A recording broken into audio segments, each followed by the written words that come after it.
हम हर वर्ष अपने प्राण प्यारे आराध्य देव का प्राकट्य उत्सव मनाते हैं।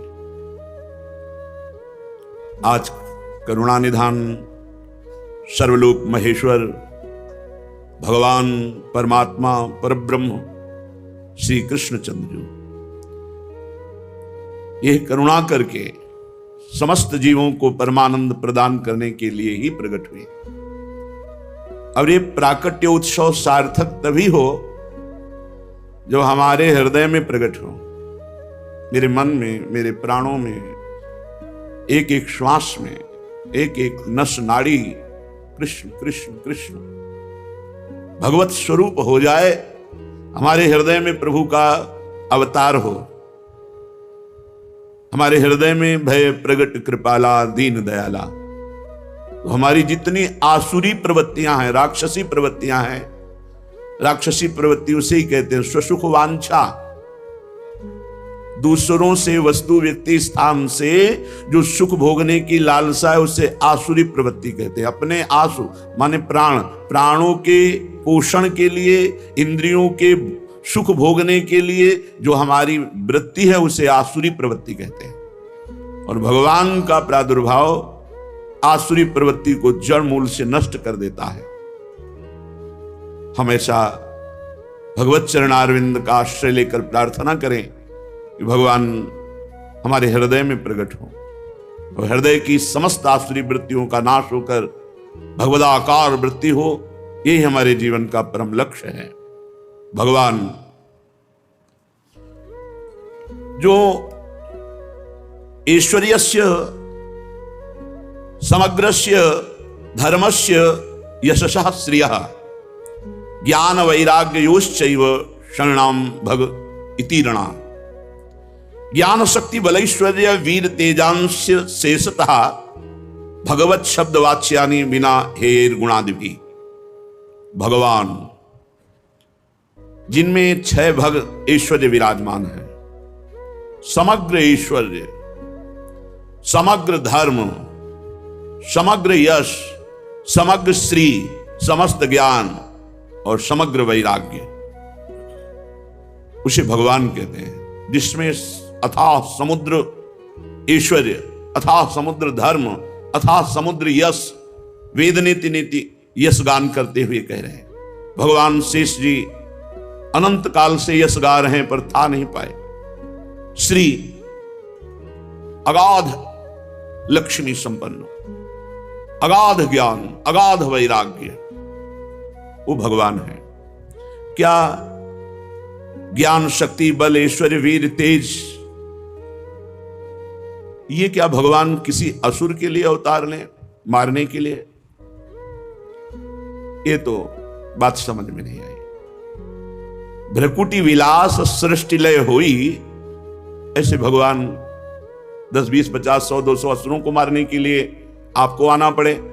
एक पार्षद हैं सुदर्शन जी, उनको आदेश कर दें तो पलक झपकते पूरे विश्व को भस्म कर दें। भगवान श्री हरि के एक पार्षद हैं सुदर्शन जी। अगर नारायणास्त्र का संधान हो जाए तो संकल्प करते ही पूरी सृष्टि भस्म हो जाए। भगवान के ऐसे दिव्य अस्त्र पार्षद हैं।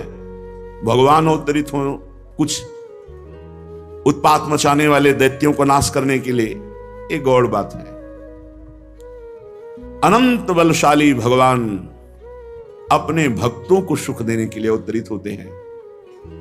जो महान तप, निरंतर भजन परायण और वो भाव से युक्त हो गए, जैसे दंडकारण्य के ऋषि, श्रुति की ऋचाएं, श्रुतियां, ये सब भगवान को कांत भाव से देखा तो सब गोपियां बनी आके। देवकी वसुदेव जी ने महान तप किया कि संसार का स्वामी भगवान मेरा पुत्र बने। नंद यशोदा जी, ये सब महान तप संपन्न, इनको सुख प्रदान करने के लिए भगवान प्रकट हुए। ये दुराचारियों का विनाश तो बहुत साधारण सी बात है। यम भगवान के हाथ में जो काल दंड है, यम पास है, इतना ही काफी विश्व विनाश के लिए।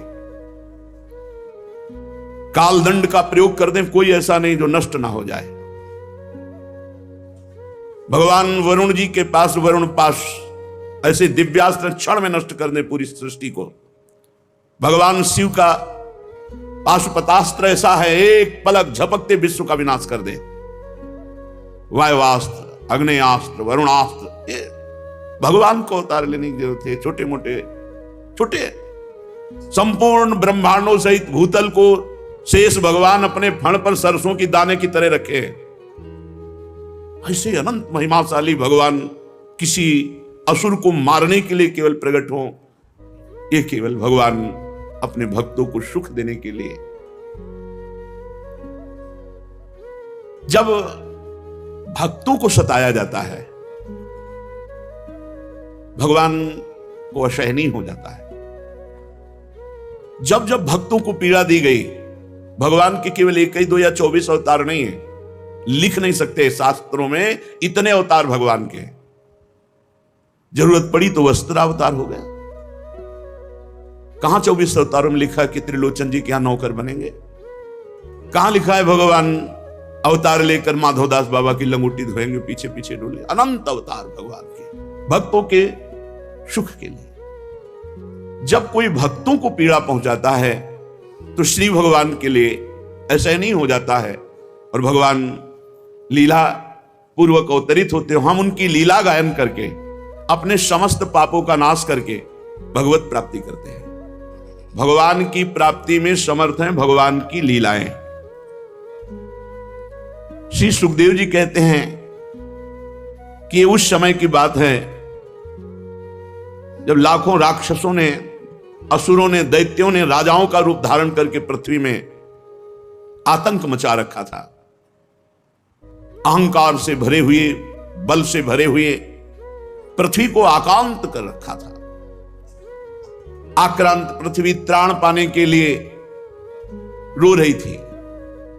ये मां पृथ्वी जड़ नहीं है, ये चैतन्य है, ये भगवान की प्रिया है। इसीलिए इनकी नित्य प्रातःकाल वंदना करनी चाहिए, जिससे हमारी बुद्धि शुद्ध हो।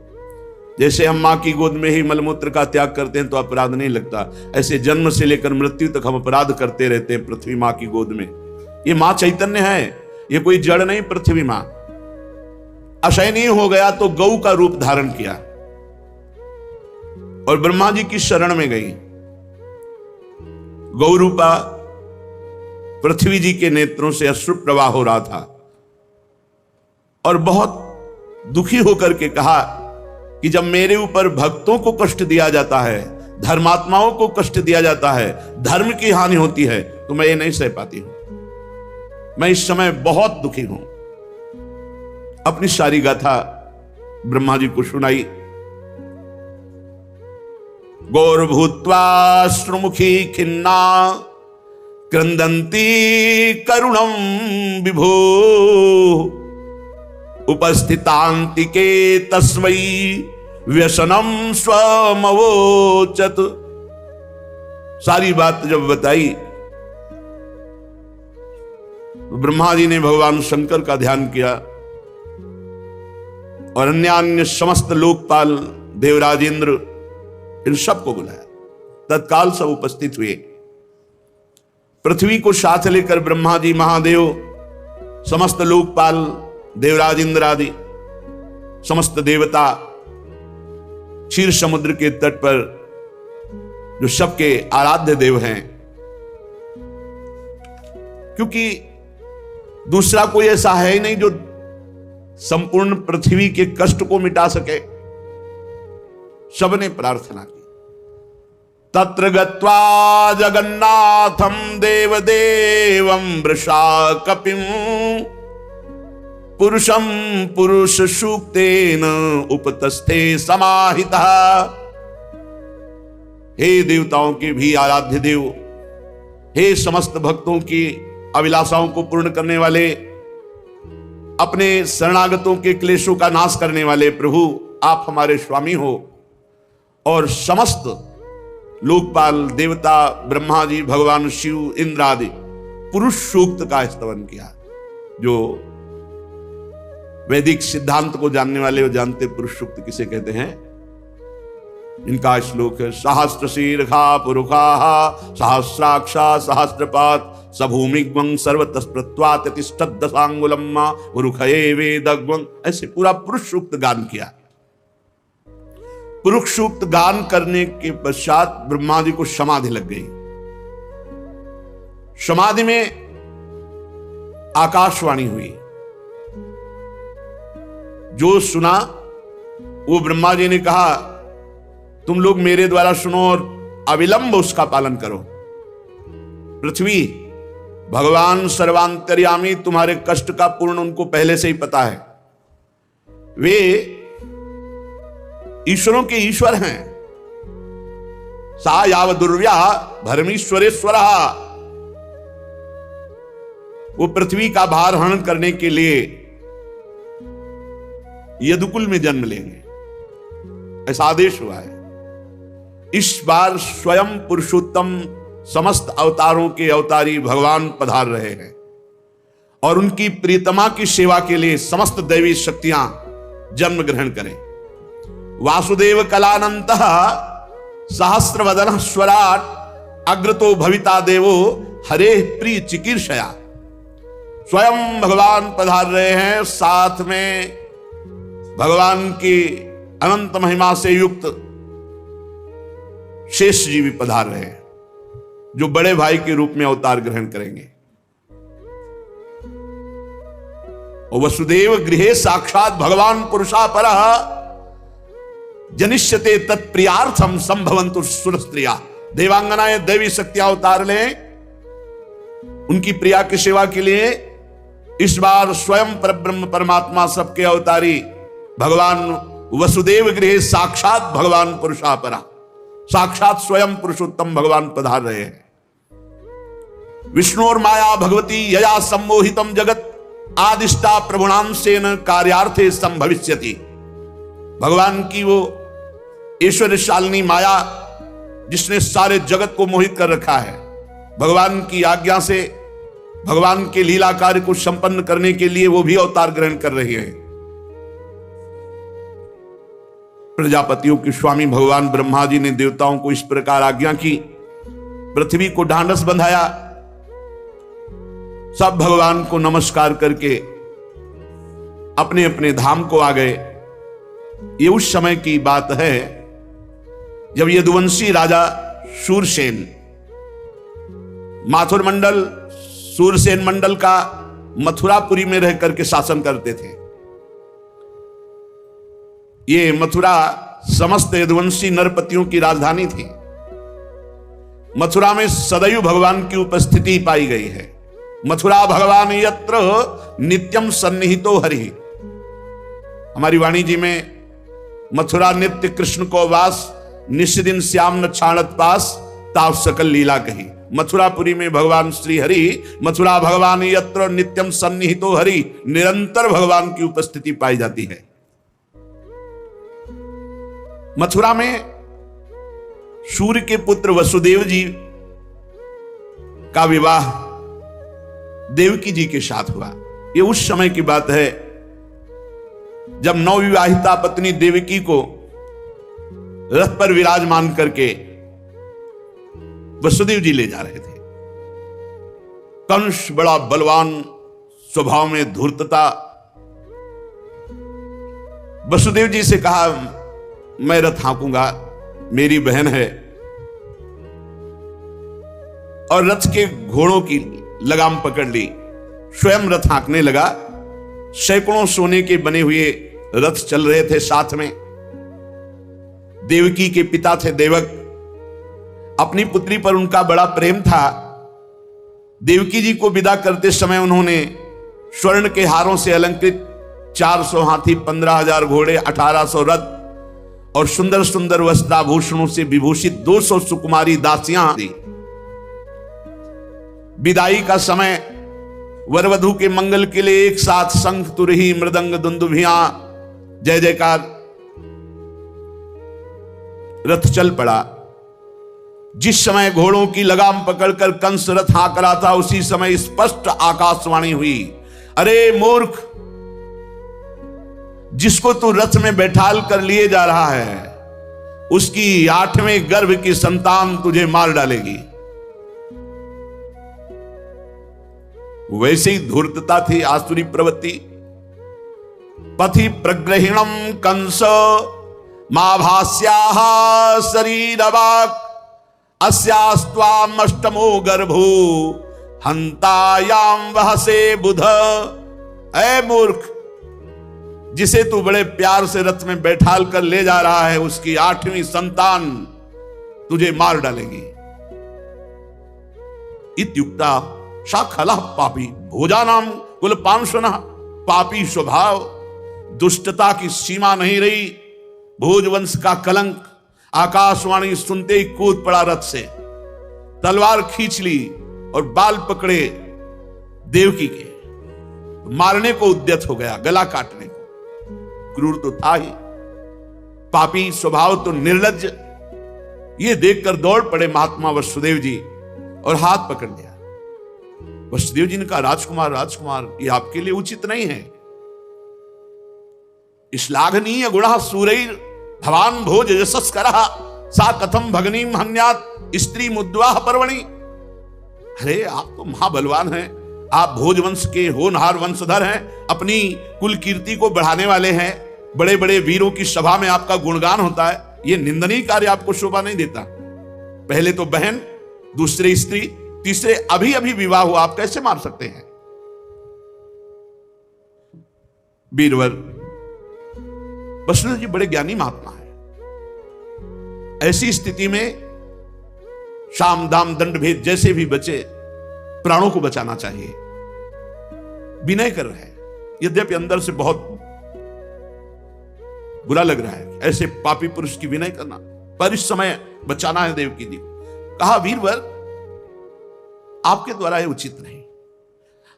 और एक बात हम आपको बता दें, मृत्युर्जन्म बताम वीर देहेन सा जायते अद्यवाब्द सतांते व मृत्युर्वै प्राणिनाम ध्रुवा।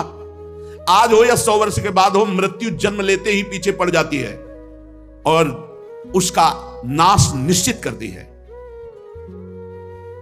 जब शरीर का अंत ही हो जाना है तो पाप कर्म क्यों करें? शरीर को छोड़ना ही पड़ेगा, कोई भी हो मरेगा ही, विवश होकर मरना पड़ेगा। महाराज, जैसे चलते समय मनुष्य को अगला पैर जमाने के लिए पीछा उठाना ही पड़ता है, ऐसे जैसे जोंक अगले तिनकों को पकड़कर पीछे को छोड़ती है, ऐसे ही प्रतिक्षण शरीर नाश हो रहा है, अवस्था बदलती चली जा रही है, अपने को दिखाई नहीं दे रहा। ऐसे ही एक शरीर को छोड़कर दूसरे शरीर को जाता है। महाराज, जैसे कोई पुरुष जागृत अवस्था में राजा के ऐश्वर्य को देखकर, इंद्रादि के ऐश्वर्य को सुनकर अभिलाषा करने लगता है और चिंतन करते करते उसी कल्पना में खो जाता है, और कभी स्वप्न में अपने को राजा या इंद्र देखता है, अपनी दरिद्रावस्था के शरीर को भूल जाता है। महाराज, फिर जगह तो स्वप्न का जो इंद्र और राजा बना था वो भी झूठा। जागृत में स्थूल शरीर की जो सत्ता है, स्वप्न में वो झूठा, और जब जागृत हुआ तो स्वप्न झूठा लगा। महाराज, ये जीव कर्म कृत कामना और कामनाकृत कर्म के वश होकर बार बार जन्म, बार बार मरण को प्राप्त होता है। यह जीव का मन अनेक विकारों का पुंज है। शरीर के अंत समय में पूरे जीवन जो किया जाता है वही छा जाता है और वही अगला जन्म बनता है, वही प्रारब्ध कर्म बन करके फिर भोगना पड़ता है। महाराज, ये शरीर मैं हूं ऐसा मान करके बड़े बड़े पाप करते हैं लोग, फिर उनको जन्म, फिर मरण, ये दुख भोगना पड़ता है। इसलिए महाराज, अपना कल्याण चाहने वाले को किसी से द्रोह नहीं करना चाहिए, किसी को सताना नहीं चाहिए। जीव कर्म के अधीन है, वही होगा जो होना है। जो यहां मनमानी आचरण करेगा तो यहां भयभीत रहेगा, मारा जाएगा और दुर्गति प्राप्त करेगा नरक में, फिर नारकी योनियों की प्राप्ति होगी। कंस, तुम महावीर हो, तुम्हें शोभा नहीं देता। छोटी बहन है, अभी बच्ची है, अभी ब्याह हुआ है, तुम्हारी कन्या के समान है, अभी मंगल चिन्ह नहीं मिटे शरीर से, अभी देखो ना कैसे ब्याह के सब, और आप उसका वध करना चाहते हैं, बिल्कुल उचित नहीं। वसुदेव जी प्रशंसादि साम नीति भय आदि भेद नीति, कंस को बहुत समझाया, पर वो क्रूर तो राक्षसों का अनुयायी हो रहा था, उसने बाल नहीं छोड़ा। वसुदेव जी ने देखा अब किसी भी तरह मृत्यु को टालना चाहिए। बुद्धिमान पुरुष जहां तक बने बल और बुद्धि का प्रयोग करके किसी भी तरह से पहले मृत्यु को टालना चाहिए। प्रयत्न करने पर असफल रहे तो कोई दोष नहीं, पर प्रयत्न करना चाहिए। किसी की भी अगर ऐसा दिखाई दे रहा है तो हम उसकी जान बचावें, हमारी मनुष्यता का पहला धर्म है।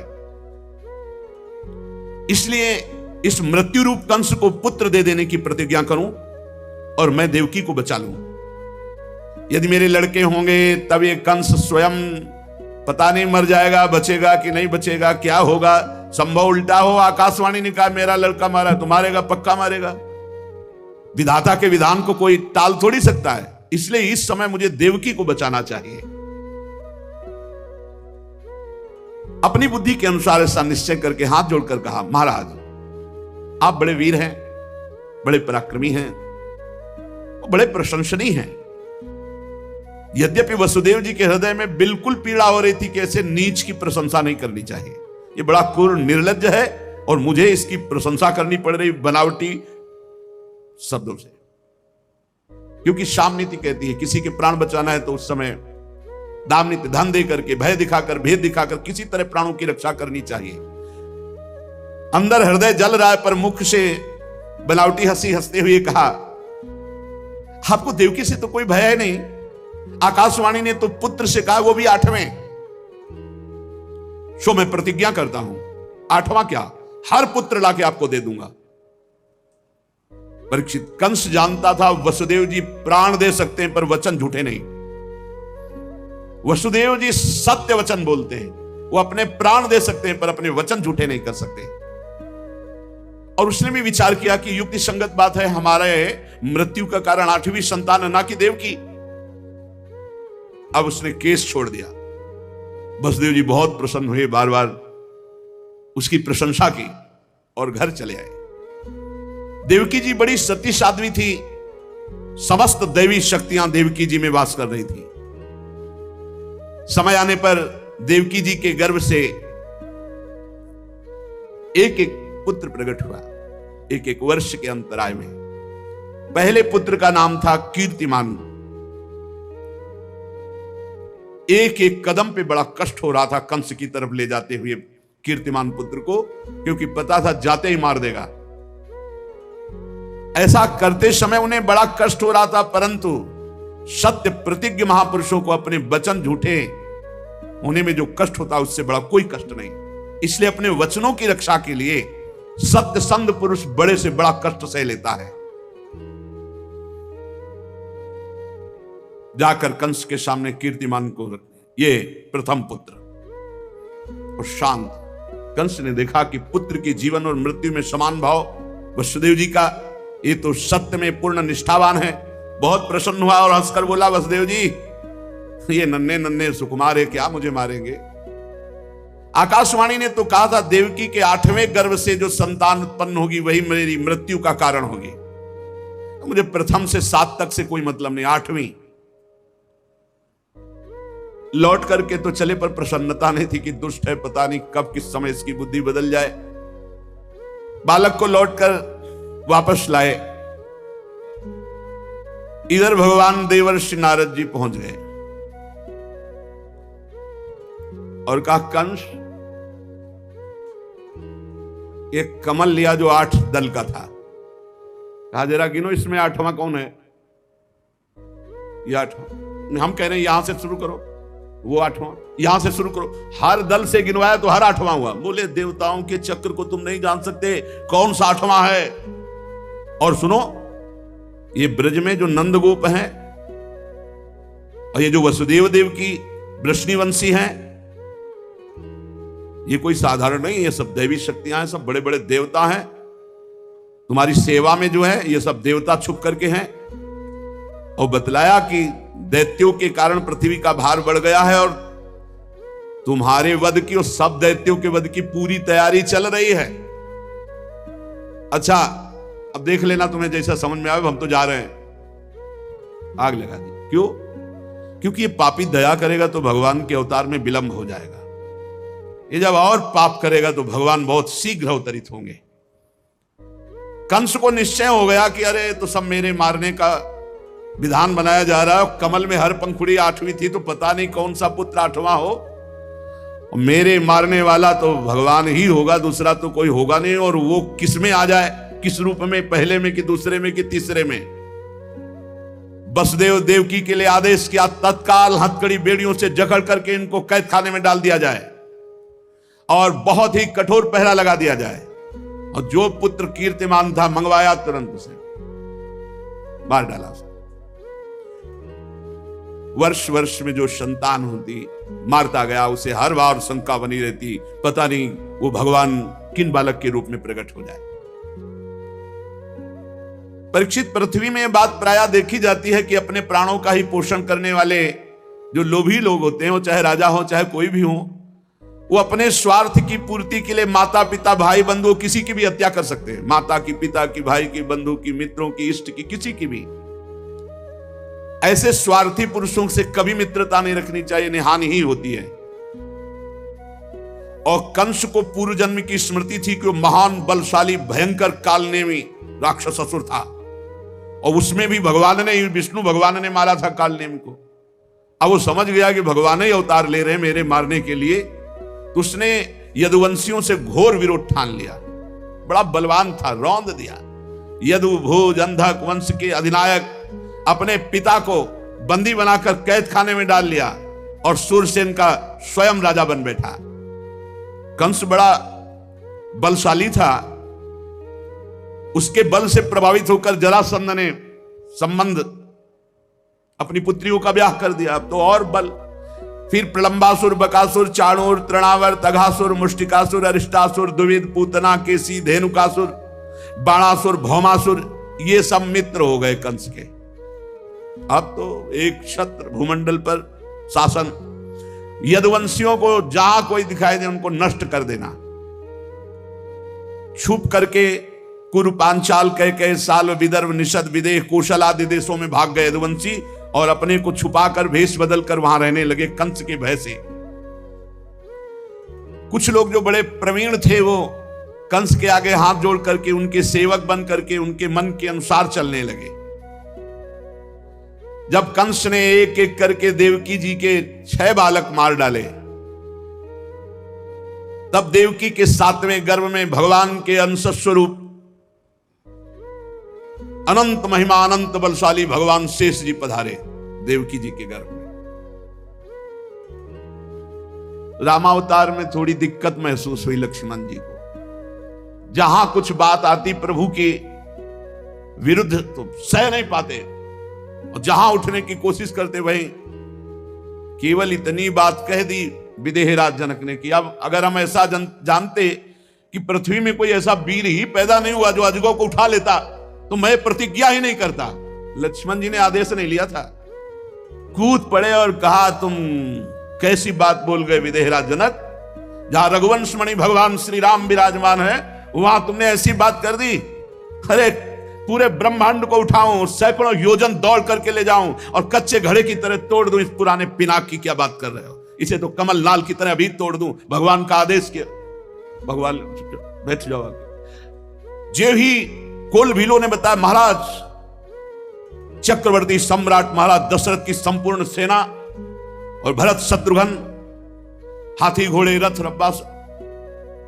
लक्ष्मण जी, अभी राम जी कुछ बोल ही नहीं पाए, लक्ष्मण जी उठे और बोले मिलने आना था तो ऐसे वैभव से थोड़ी मिला जाता, इसका मतलब कुछ और सोचा, तो गलत सोच लिया भरत जी ने।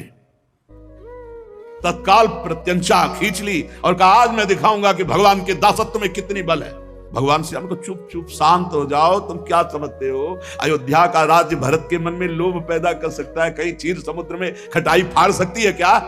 अरे त्रिभुवन का राज्य मिले तो भी भरत जैसे प्रेमी के हृदय में किंचन मात्र प्रलोभन नहीं।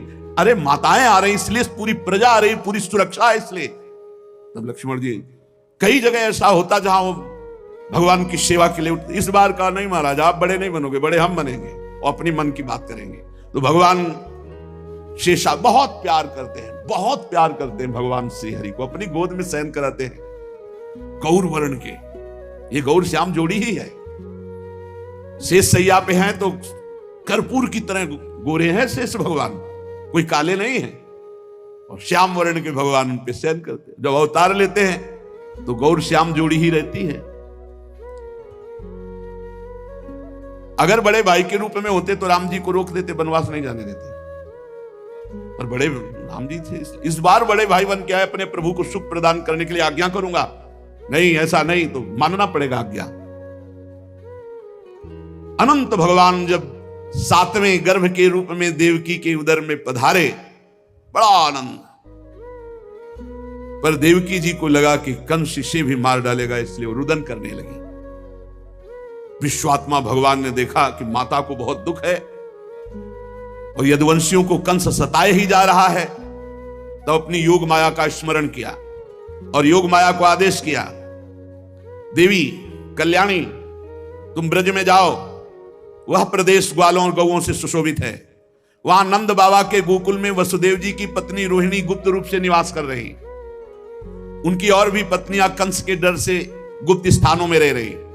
इस समय मेरा महान अंश, जिसे अनंत शेष जी कहते हैं, देवकी के उदर में गर्भ रूप से विराजमान है। तुम जाओ वहां से उस गर्भ को रोहिणी के उदर में रखो, मैं स्वयं आ रहा हूं। अब विलंब सा आने जा रहा, अब विलंब नहीं सा जा रहा। 7वां जो गर्भ है वो रोहिणी के गर्भ में, और मैं अब स्वयं आ रहा हूं। अब मैं समस्त ज्ञान बल आदि अंशों के साथ देवकी का पुत्र बनूंगा, और नंद बाबा की पत्नी यशोदा के गर्भ से तुम प्रकट हो। योग माया को आदेश किया, तुम समस्त कामनाओं को पूर्ण करने में समर्थ हो, वरदान देने में समर्थ होगी। मनुष्य तुम्हें अपनी समस्त अभिलाषाओं की पूर्ण करने वाली जानकर धूप दीप नैवेद्य अन्य प्रकार की सामग्रियों से तुम्हारी पूजा करेंगे। पृथ्वी में तुम्हारे नाम होंगे, दुर्गा, भद्रकाली, विजया, वैष्णवी, कुमुदा, चंडिका, कृष्णा, माधवी, कन्या, माया, नारायणी, ईशानी, शारदा, अंबिका, इन बहुत नामों से तुम पुकारी जाओगी।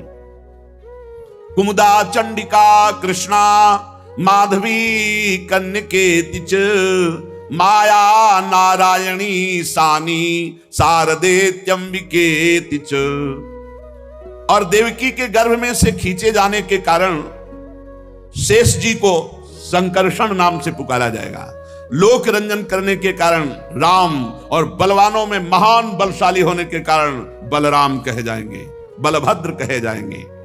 जब भगवान ने इस प्रकार आदेश किया, जो आज्ञा, ऐसा भगवान की शक्ति योग माया भगवान की आज्ञा सिरोधार्य करके भगवान की परिक्रमा की, और जैसा भगवान ने कहा था वैसा ही किया। जब योग माया ने देवकी का गर्भ ले जाकर रोहिणी के उदर में रख दिया, तब समस्त द्वारपाल और सब जगह खबर पहुंच गई, गर्भ नष्ट हो गया देवकी। किसी को आंतरिक पता तो है नहीं, नगरवासी बहुत कि बेचारी के 6 तो मार डाले गए और 7वां गर्भ नष्ट हो गया। हाय कितना कष्ट देवकी को है। भगवान अपि विश्वात्मा भक्तानाम अभयंकरः। यद्यपि भगवान विश्वात्मा है, सर्वत्र है, पर भक्तों को अभय करने के लिए भगवान प्रकट होते हैं। भक्तानाम अभयंकरः। भगवान को कहीं आना जाना थोड़ी है, वो तो विश्वात्मा है। सब जगह कोई कण ऐसा नहीं जो वो ही ना बने हों। वसुदेव जी के मन में अपनी समस्त सामर्थ्य और कलाओं के साथ प्रकट हो गए। वसुदेव जी का तेज सूर्य के समान प्रकाशित, लोगों की आंखें चौंधिया जाती वसुदेव जी को देखने में। बल वाणी प्रभाव से कोई वसुदेव जी को दबा नहीं सकता था। देवकी जी ने उस अंश को धारण किया। भगवान सारे जगत के निवास स्थान हैं। सा देवकी सर्व जगन निवास, निवास भूता नितराम नरेजे, भोजेन्द्र गेहे शिखे वरुद्धा, सरस्वती ज्ञान खले यथा सती। देवकी जी भगवान का निवास स्थान बन गई। वैसे सारे जगत के निवास स्थान भगवान है, परंतु जैसे घड़े में दीपक बंद कर दिया जाए तो प्रकाश नहीं होता, जैसे ज्ञान खल की श्रेष्ठ विद्या का प्रकाश नहीं होता, ऐसे कारागार में देवकी की शोभा भी बंद थी, हथकड़ी बेड़ियों से जकड़े हुए। देखो हम भक्ति करते हैं, थोड़ी सी भी कष्ट वृत्ति आती है, भगवान पर हमारी बोले श्रद्धा डगमगा रही। अरे देखो, स्वयं इतने महान तप की परब्रह्म परमात्मा पुत्र बनने पर कैसी परिस्थिति है। हथकड़ी बेड़ी से जकड़े हुए हर पुत्र मारा गया। घोर राक्षसी स्वभाव का कड़ा पहरा, कहीं कोई मिल नहीं सकता, कहीं कोई सुविधा नहीं। जे भी कंस को सूचना की अब की बार तेजस्वी गर्भ है, बहुत तेज है देवकी के चेहरे पर, शीघ्र से शीघ्र मुझे क्या करना चाहिए। कंस घबरा गया। 8वां गर्भ। अब भगवान जिनके गर्भ में, उनका चिंतन करने से ही बुद्धि पवित्र हो जाएगी। ये देखो, जब ब्याह के समय मारने के लिए उद्यत हो गया था, अब तो 8वां गर्भ है, तो उसका देवकी को मारना तो ठीक नहीं होगा। मैं वीर पुरुष हूं, स्त्री को मारना कलंक है। ठीक निर्णय निकल रहा है बुद्धि से। क्यों? क्योंकि अब जिस देवकी का चिंतन कर रहे हैं, उनके गर्भ में ज्ञान समुद्र भगवान विराजमान है। मैं अपने पराक्रम को कलंकित नहीं करूंगा, देवकी को नहीं मारूंगा। एक तो ये मेरी बहन है, फिर स्त्री है, और फिर तीसरी गर्भवती। जो स्त्री को या गर्भवती को, तो उसकी आयु, कीर्ति, लक्ष्मी, बुद्धि सब भ्रष्ट हो जाती, सब नष्ट हो जाती। वो जीवित मुर्दे के समान हो जाता है जो स्त्री के साथ क्रूरता का व्यवहार करता है। उसे मृत्यु के बाद नरक के लोग भी उसे घृणा की दृष्टि से देखते हैं। वो देहाभिमानियों के घोर भोग जहां बड़े कष्टमय होते हैं, उन नरकों को जाता है। यद्यपि कंस ऐसी बुद्धि वाला नहीं था, पर आज वो इस क्रूरता से निवृत्त हो गया। जो विवाह के मंगल चिन्हों को धारण करने वाली देवकी जी का गला काटने को उद्यत था, आज विचारवान इसीलिए है क्योंकि जिन देवकी का चिंतन कर रहा है, वो देवकी जी के गर्भ में सर्वलोक महेश्वर भगवान विराजमान है, जो कर तुम अकर तुम अन्यथा कर तुम है। अब कंस बड़ा व्याकुल रहने लगा। पहरेदारों का कड़ा शासन, रात दिन, किसी का आना नहीं, किसी का जाना नहीं, कोई व्यवस्था नहीं, रात दिन कड़ा पहरा।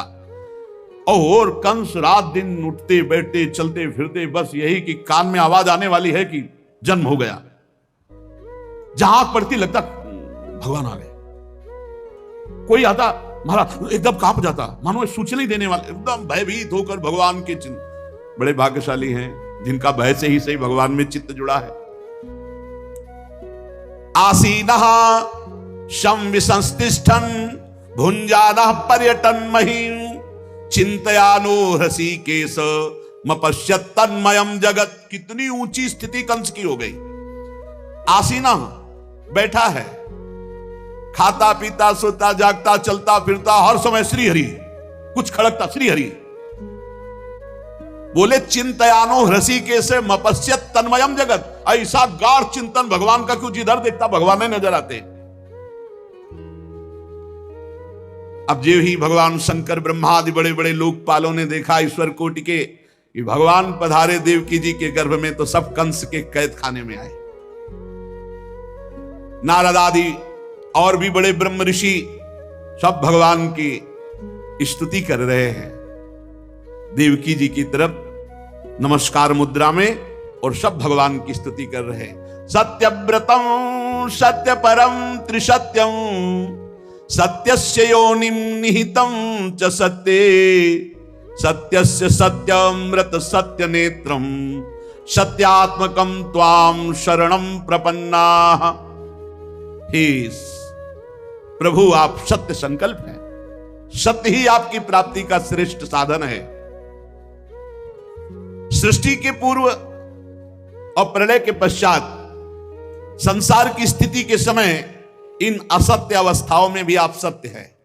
हे प्रभु, आप सत्य हैं, आपकी प्राप्ति का श्रेष्ठ साधन सत्य है, और रचना, पालन और संहार इन असत्य स्थितियों में भी आप सत्य हैं। पृथ्वी, जल, तेज, वायु, आकाश, ये 5 दृश्यमान सत्यों के आप ही कारण हैं। आप ही अंतर्यामी रूप से विराजमान हैं। आप इस दृश्यमान जगत के परमार्थ स्वरूप हैं। आप ही मधुरवाणी समदर्शन के प्रवर्तक हैं। भगवान, हम तो बस इतना समझते हैं कि आप सत्य स्वरूप हैं, हम सब आपकी शरण में हैं। कुछ बिरले लोग ही हैं जो आपके इस सत्य स्वरूप में अपना चित्त एकाग्रता पूर्वक लगा पाते हैं। प्रभु जो आपका चिंतन करते हैं उनके लिए संसार समुद्र कैसा है? गाय के बछड़े के खुर के गड्ढे के समान, पार होने में कोई, जो आपका चिंतन करते हैं। आज तक के जितने भी संत महात्मा हुए सब आपके चिंतन प्रभाव से, आपके चरणों के आश्रय से ही इस संसार समुद्र से पार हुए हैं। परम प्रकाश स्वरूप परमात्मन, आप भक्तजनों के निष्कपट हितैषी और प्रेमी हैं। प्रभु आपका बड़ा अनुग्रह है हम सबके ऊपर। बड़ी विस्तृत स्तुति की समस्त ब्रह्मा भगवान शंकर लोकपाल देवताओं और ब्रह्म ऋषियों ने। और देवकी जी को संबोधित करके कहा, माता जी ये बड़े सौभाग्य की बात है कि आपकी कोख से सबका कल्याण करने के लिए स्वयं परब्रह्म परमात्मा भगवान पुरुषोत्तम अपने ज्ञान बलादि अंशों के साथ पधार रहे हैं। डरिएगा मत आप कंस से, बिल्कुल मत डरिएगा। अब ये कुछ दिन का मेहमान है, भगवान यदुवंश की रक्षा करने के लिए प्रकट हो रहे हैं। ब्रह्मादि देवताओं ने इस प्रकार भगवान की स्तुति की और सब देवकी जी को प्रणाम करके अपने अपने धाम को गए। परीक्षित, अब समस्त शुभ गुणों से युक्त बहुत सुहावना समय आया। अथ सर्व गुणोपेतः कालः परम शोभनः यर्हे वाजन जन्मर्क्षम शांतरक्ष गृह तारकम। रोहिणी नक्षत्र था। आकाश के सभी नक्षत्र ग्रह और तारे सौम्य हो रहे थे। जैसे अंतःकरण शुद्ध होने पर भगवान का आविर्भाव होता है, उसी प्रकार भगवान जब अवतार लेते हैं ना तो संपूर्ण सृष्टि प्रकृति परम पवित्र हो जाती, क्योंकि भगवान अवतरित हो रहे हैं। काल, दिशा, पृथ्वी, जल, अग्नि, वायु, आकाश, मन, ये सब निर्मल हो जाते हैं। भगवान जब प्रकट हो रहे हैं, रोहिणी नक्षत्र है और समस्त नक्षत्र ग्रह तारे ये सब सौम्य हो रहे हैं। दिशाएं स्वच्छ प्रसन्न थी, जगमग जगमग तारे हो रहे हैं। सब जगह रत्नों की खाने अपने आप प्रकट हो रही। पृथ्वी से स्वर्ण, चांदी, हीरा, जवाहरात, ये रत्ने अपने आप प्रकट हो रहे हैं। जैसे पीली मिट्टी, लाल मिट्टी, ऐसे रत्न प्रकट हो रहे हैं।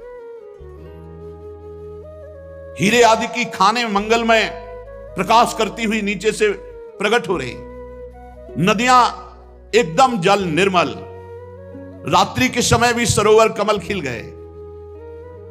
वन में वृक्षों की पंक्तियां रंग बिरंगी पुष्पों के गुच्छों से लद गई।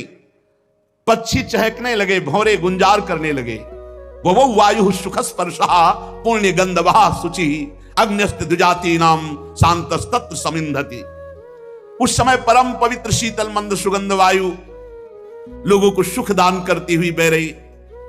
जो ब्रह्म ऋषियों के अग्निहोत्र की अग्नियां कंस के अत्याचार से बुझ गई थी, वो अपने आप प्रज्वलित हो गई। संत पुरुष पहले ही चाहते थे कि असुरों की बढ़ती ना होने पाए। पता नहीं क्या हो रहा है, सबका मन आनंदित हो रहा है, सब प्रसन्न हो रहे, क्योंकि भगवान का आविर्भाव हो रहा है। उसी समय देवताओं की दुंदुभियां अपने आप बज उठी। किन्नर गंधर्व मधुर स्वर में गान करने लगे। सिद्ध चारण भगवान के मंगलमय गुणों की स्तुति करने लगे। विद्याधरियां अप्सराएं नृत्य करने लगे। बड़े बड़े देवता ऋषि मुनि आनंद में भरकर कंस के कारागार के ऊपर पुष्पों की वर्षा कर रहे हैं। अब तो काले काले मेघ आकर मंडराने लगे और धीरे धीरे गर्जना करते हैं। भारी वर्षा प्रारंभ। जन्म मृत्यु के चक्र से छुड़ाने वाले जनार्दन भगवान का अवतार समय निशीत रात के 12 बजे। निशीथे तम उद्भूते जायमाने जनार्दने। भगवान स्थूल सूक्ष्म कारण तीनों से परे तुरीय, और जिसको साक्षात दर्शन दे देते हर समय तुरीय अवस्था में रहता है। निशीत रात के 12 बजे भगवान प्रकट हो रहे। चारों ओर बादलों ने, अभी जो तारे चमक रहे थे, सौम्य थे, शांत थे, अब अंधकार छा गया। देवी भगवान के प्रकट होने का समय हुआ ऐसे मेघ छा गए, घोर अंधकारमयी रात्रि, गर्जना हो रही, वर्षा हो रही। उसी समय सबके हृदय में विराजमान भगवान देवरूपिणी देवकी के सामने प्रकट हुए। मानो पूर्व दिशा में 16 कलाओं से पूर्ण चंद्रमा का प्रादुर्भाव हो गया। भगवान श्री कृष्णचंद्र जो चंद्रवंश में प्रकट हो रहे 16 कलाओं से। वसुदेव जी ने देखा, क्या देखा? हथकड़ी बेड़ी पास ही बैठे देवकी वसुदेव जी, कि उनके सामने नेत्र कमल के समान कोमल और विशाल नेत्र, 4 सुंदर हाथों में शंख गदा चक्र कमल, बक्षा स्थल पर श्रीवत्स का चिन्ह, तमद्भुतम बालकम अंबुजे क्षणम चतुर्भुजम शंख गदायुधायुधम श्रीवत्स लक्ष्मम गलशोभि कौस्तुभम पीतांबरम सांद्र पयोद सौभगम। आहा, शंख चक्र गदा पद्म, वक्षा स्थल पर श्रीवत्स का चिन्ह, कौस्तुभ मणि, अद्भुत झिलमिला रही कांति, वर्षाकालीन मेघ के समान परम सुंदर श्यामल शरीर पर मनोहर बिजली की भांति चमकता हुआ पीतांबर, बहुमूल्य वैदुर्य मणि के किरीट कुंडल की कांति, सुंदर घुंघराले केस जो सूर्य की कांति को भी मात कर रहे हैं, ऐसा तेज, चमचमाती करधनी की लड़ियां, बाहों में बाजूबंद, कलाइयों में कंकण, आभूषणों से सुशोभित श्री भगवान को सामने देखा। सा विस्मयोत्फुल्ल विलोचनो हरिम सुतम विलोक्यानक दुंदुभिस्तदा। अरे मेरे पुत्र के रूप में कौन आ रहे हैं? ये साक्षात भगवान। सा विस्मयोत्फुल्ल विलोचनो हरिम।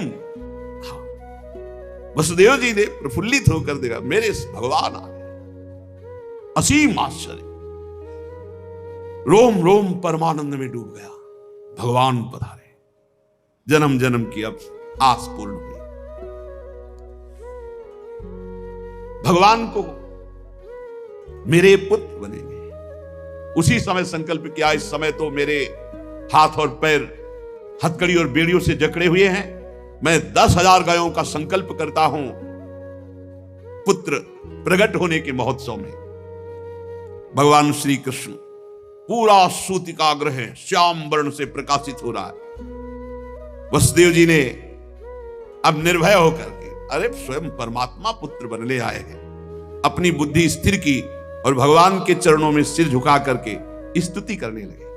वसुदेव जी ने कहा, विदितोऽसि भवान साक्षात पुरुषः प्रकृते परः केवलानुभवानंद स्वरूपः सर्वबुद्धिदृक् स एव स्वप्रकृतेदं सृष्ट्वाग्रे त्रिगुणात्मकं तदनु त्वं प्रविष्टः प्रविष्ट इव भाव्यसे। समझ गया प्रभु, समझ गया। आप प्रकृति से अतीत साक्षात परमात्मा है। आपका स्वरूप केवल अनुभव और केवल आनंद है। आप समस्त बुद्धियों के एकमात्र साक्षी हैं। प्रभु, आप ही स्वर्ग के आदि में अपनी प्रकृति से इस त्रिगुणमय जगत की सृष्टि करते हैं, फिर उसमें प्रविष्ट ना होने पर भी आप प्रविष्ट के समान जान पड़ते हैं। प्रभु, आप सर्वशक्तिमान सबके स्वामी हैं। संसार की रक्षा के लिए आपने मेरे यहां अवतार लिया है। आजकल कोटि कोटि असुर राक्षस सेनापतियों ने राजा का नाम धारण कर रखा है और अपने अधीन बड़ी बड़ी सेनाएं कर रखी हैं। उन सब का संहार करने के लिए आपका अवतार हुआ है। देवताओं के देव, मेरे आराध्य देव, एक कंस बड़ा दुष्ट है। जब इसे मालूम होगा कि आप हमारे घर में प्रकट हुए तो आपके भाइयों को मार डाला। फिर भी मुझे भय लगता है कि कहीं शस्त्र लेकर दौड़ा आवे और कुछ अमंगल कर दे। यह है वात्सल्य। एक तरफ देख रहे सर्वलोक महेश्वर भगवान और एक तरफ पुत्र, तो डर भी लग रहा है कहीं कंस अस्त्र लेकर दौड़ा आवे, कुछ अमंगल न कर दे।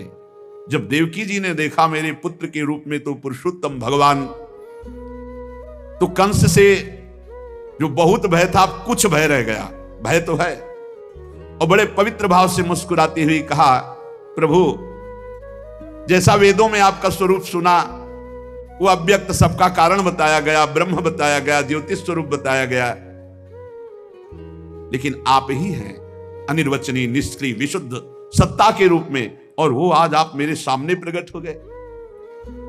जिस समय ब्रह्मा की पूरी आयु दोपहरार्ध समाप्त हो जाती है तो काल शक्ति के प्रभाव से सारे लोग नष्ट हो जाते हैं। पंचमहाभूत अहंकार में अहंकार, महातत्व में महातत्व, प्रकृति में प्रकृति एकमात्र आप में लीन हो जाती है। आप ही शेष बचते हैं, इसलिए आपका नाम शेष है।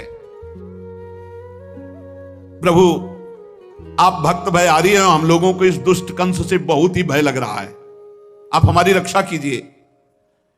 प्रभु ये रूप आपका देहाभिमानियों के दर्शन योग्य नहीं है। पापी कंस को जब मालूम होगा कि आप मेरे गर्भ से प्रभु आएगा और मेरा धैर्य टूट रहा है, मुझे भय लग रहा है। विश्वात्मन आप पहले भगवत स्वरूप अंतर ध्यान कीजिए और आप बाल रूप हुए, क्योंकि आप बाल रूप का सुख देने के लिए ही तो आए हैं।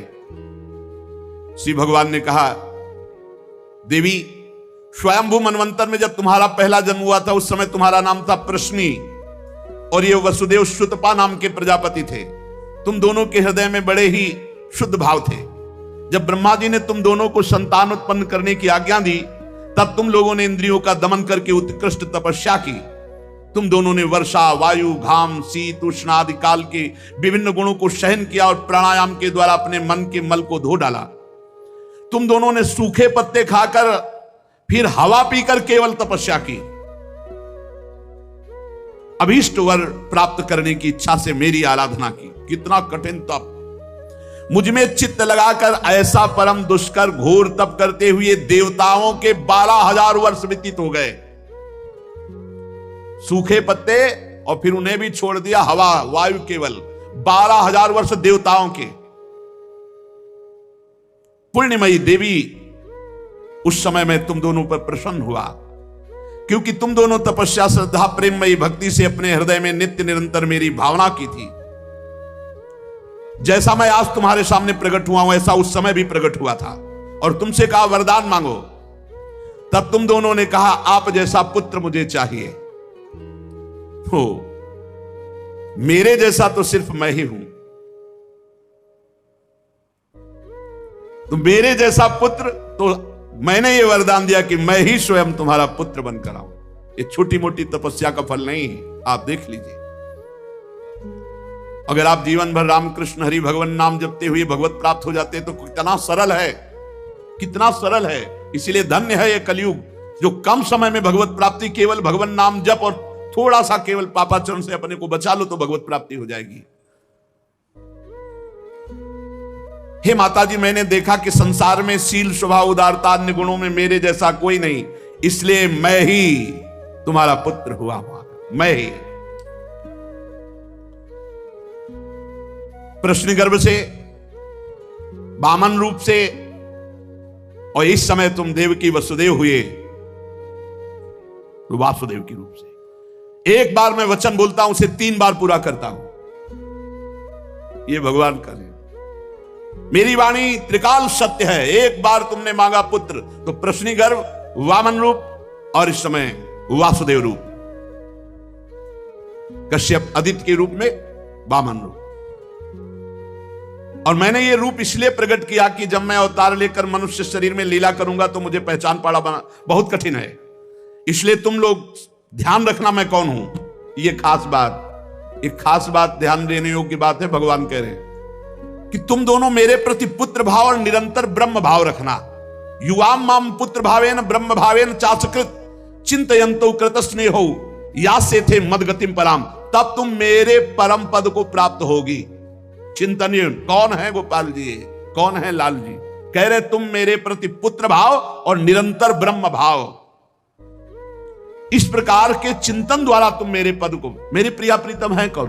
देखो हित सजनी जी नहीं कह रहे, जैसे हित हरिवंश करत अपनो जस प्रगट अखिल ब्रह्मांडन, अखिल ब्रह्मांड के अधिपति हैं। पर ब्रह्म परमात्मा तत्व की उपासना हो रही। हमारा भाव है कि वो हमारे यार हैं, हमारे मित्र हैं, हमारे पति हैं, हमारे पुत्र हैं, हमारे स्वामी हैं, जो भाव रख सके, लेकिन है कौन? इसीलिए शांत भाव है। शांत भाव में पूर्ण तत्व ज्ञान हो जाता है। भगवान इतना कहकर चुप हो गए और अपनी योग माया से देखते देखते छोटे शिशु के रूप में नीलमणि वसुदेव जी ने देखा भगवान तो बाल रूप हो गया। अब तो और डर लगा, कहीं कंस को पता चल गया और तलवार लिए हुए आवे, कुछ अमंगल करे। बहुत घबरा गए और भगवान ने कहा कि मुझे गोकुल पहुंचाओ, नंद बाबा के यहां यशोदा मैया के पार्श्व में सुला के आओ, मुझे तुम्हें डर लग रहा है, मैं मारूंगा इसे, पर अभी मुझे पहुंचाओ वहां। भगवान की आज्ञा का पालन करने के लिए जो ही चेष्टा की, ध्यान दीजिए, भगवान की आज्ञा का पालन करने के लिए जो ही चेष्टा की तो अपने आप हथकड़ी बेड़ियां कट गई। माया की हथकड़ी बेड़ियां कट जाएंगी जो ही भगवान की आज्ञा का पालन कर। और बड़े बड़े दरवाजे, कोई एक दो नहीं थे, कई दरवाजे थे कंस के कारागार के, फटाफट सब ताले टूट गए, दरवाजे खुल गए। अद्भुत चमत्कार।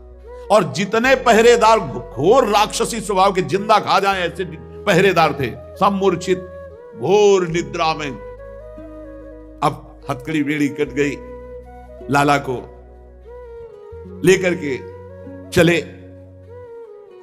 उस समय घोर बादल छाए हुए, अंधेरा, कुछ दिखाई नहीं दे रहा। कितना कष्ट में जीवन भक्त। अब सोचो, अभी अभी तो प्रकट हुए हैं और अभी अभी त्याग करने जा रहे हैं, अभी अभी त्याग करने। इधर समस्त द्वारपाल सब सोए हुए हैं, वसुदेव जी भगवान को लेकर। वर्षा हो रही, पीछे पीछे गुप्त रूप से शेष भगवान फण धारण के, मेरे प्रभु को बूंदे ना लगे। जब वो लीला कर रहे, वसुदेव जी को पता नहीं कि पीछे शेष भगवान फण धारण किए, वो तो बस चिंतन में चले जा रहे हैं, कैसे वहां जाएंगे, कोई जान ना जाए कोई। और वहां पहले ही योग माया ने पूरी व्यवस्था करी, पूरा का पूरा परिकर सब बेहोश है नींद में, किसी को सुध नहीं है। केवल यशोदा मैया को प्रारंभ में इतना था, कुछ हुआ और बेहोश हो गए। क्या हुआ ये निर्णय नहीं हुआ। पूर्ववासियों की समस्त इंद्रिय वृत्तियों की चेतना हर ली, सब अचेत हो गए। इतनी मोटी जंजीरें लगी हुई थी, ताले लगे हुए थे, जेल के साथ टूट गए। भगवान श्री कृष्ण को गोद में लिए हुए जैसे जैसे आगे बढ़ते, सब दरवाजे अपने आप खुलते चले थे और पहरेदार सब सो रहे। बादल नजदीक आकर मानो बरस रहे हो, ऐसे लटक लटक के बादल। शेष भगवान अपने फणों से जल को रोकते हुए 1000 फण धारे पीछे पीछे चल रहे। यमुना जी ने देखा कि प्रभु पधार रहे, तो पहला चरणामृत तो हमारे अधिकार बनता है। अरे जिनके चरणों का ध्यान बड़े बड़े महापुरुष शिव आदि करते हैं, आज वही प्रभु मेरे पास आ रहे हैं। आनंद में भर गई यमुना जी और उफान। यमुना जी ने जब उफान आनंद का लिया तो वसुदेव जी के प्राण बहुत घबरा रहे हैं कि अब क्या करें, लौट सकते नहीं, कोई नौका आदि है नहीं। चलो प्रभु ने आज्ञा करी है तो वही देखेंगे, अब मेरे प्राण चाहे चले जाए, मेरे लाला को कुछ ऐसे। यमुना जी उफान कर रहे कि चरण छू ले, और वसुदेव जी उल्टा सोच रहे कि यमुना जी बढ़ रही तो लाला को बचाए। देखो ये समर्पण है, मेरे प्राण भले चले जाए, बस आज्ञा का पालन, प्रभु को पहुंचाना है और सुरक्षित पहुंचाना है। यमुना जी ऐसे थपेड़ जोर जोर से बढ़ रही। भगवान ने कहा बाबा तो और ऊपर उठाते चले जा रहे, तो यमुना जी और बढ़ती चली जाएंगी। एक श्री चरण बड़ा, ये वसुदेव जी को पता ली, जो ही यमुना जी को श्री चरण प्रभु के स्पर्श हुए तो तुरंत नाभिभर हो गई और ऐसे एकदम शांत। वसुदेव जी बाबा के नगर में गोकुल में गए तो डर रहे थे कि कोई देख न ले, लेकिन वहां कोई देखने वाला था, सब सोए हुए थे। उन्होंने अपने पुत्र, अब वो ऐसे देख रहे थे, और जहां सुलाया तो वहां भी पुत्र था, पार्श्व में योग माया और वही पुत्र। भगवान के इस अवतार में 2 अवतार हुए, एक हुआ चतुर्भुज नारायण भगवान का अवतार जो वसुदेव देवकी के सामने, और एक हुआ पीछे आपने सुना है, नंद बाबा और यशोदा मैया बहुत ऐश्वर्य समृद्धि सब रिद्धियां सिद्धियां अटखेलियां कर रहे। ब्रज तो यहां रिद्धियां सिद्धियां अटखेलियां कर रहे, कौन पूछता है। अवस्था ढल गई थी नंद बाबा की, चौथापन था, और ब्रजवासी बाबा की इस दशा को देख के सह नहीं पा रहे थे। बाबा खिन्न रहते थे। उपनंद आदि वृद्ध गोपों ने परामर्श करके पुत्रेष्टि यज्ञ का आयोजन किया। सबने यज्ञ पुरुष गोपराज नंद को पुत्र प्रदान करने की प्रार्थना की भगवान से। पुत्रेष्टि यज्ञ हुआ। जैसे महाराज दशरथ जी की अवस्था डल चुकी थी तो श्रृंगी ऋषि ने पुत्रेष्टि यज्ञ कराया, उससे खीर फिर भगवान 4 रूपों में प्रकट हुए, राम लक्ष्मण भरत शत्रुघ्न। पुत्रेष्टि यज्ञ का अनुष्ठान हुआ नंद बाबा के यहां। अब उच्च कोटि के ब्रह्म ऋषि वेद ध्वनि आकाश में मुखरित हो रही थी। गोपराज श्री नंद बाबा अंतापुर में यशोदा मैया के पास बैठे हुए कहा, यशोदा रानी इस बार पूरे ब्रजवासियों का आशीर्वाद हो, सब ब्रह्म ऋषि हैं। कई बार हो चुकी, इसका मतलब पुत्र के लिए कई बार उपाय किए जा चुके थे। इस बार फलस्वरूप में मेरे पुत्र होगा। मन में बड़ी कामना है, मेरा विश्वास है ये जो यज्ञ हो रही चूंकि ब्रजवासियों का आशीर्वाद है और ब्रह्म ऋषि जन बड़े महिमाशाली हैं, पर मेरे मन में एक उदासी छा जाती कि कर्म से ऐसा पुत्र नहीं होगा जैसा मैंने एक स्वप्न देखा है। ये कर्म जनित तो नहीं हो सकता। यज्ञादि कर्मों के सभी फल चंचल हैं और मैंने जो पुत्र देखा है वो अचल है, अविनाशी है। बड़ी आशा, पर लगता है मेरी दुराशा है क्या? वो कर्म फल से तो नहीं प्राप्त हो सकता जैसे मैंने देखा है। मैंने एक स्वप्न देखा जो आज तक तुमसे नहीं बताया, यशोदा रानी से कहा। भगवान नारायण भी उतने सुंदर नहीं जैसा वो बालक सुंदर मुझे स्वप्न में दिखाई दिया। मुझे ऐसा लगता है कि त्रिभुवन में कोई है नहीं सुंदर। एक बार जिसके हृदय में वो प्रकट हुआ उसको कोई आकर्षित कर सके ऐसा त्रिभुवन में नहीं। ब्रजराज की बात सुनकर यशोदा रानी ने कहा, सच्ची तुमने स्वप्न में देखा है? बोले हाँ। बोले मैंने तो बताया नहीं, मैंने भी स्वप्न में देखा है। क्या? बोले मैं नित्य सहधर्मिणी हूं, तुम्हारी सुख दुख की नित्य संगिनी हूं, मैं तुमसे क्या छिपाऊं? जैसे बालक की बात कर रहे हो ना, हमने तो इसलिए नहीं बताया कि आप कहोगे कि तुम्हारा पागलपन है। बिल्कुल वैसे ही मैंने देखा है।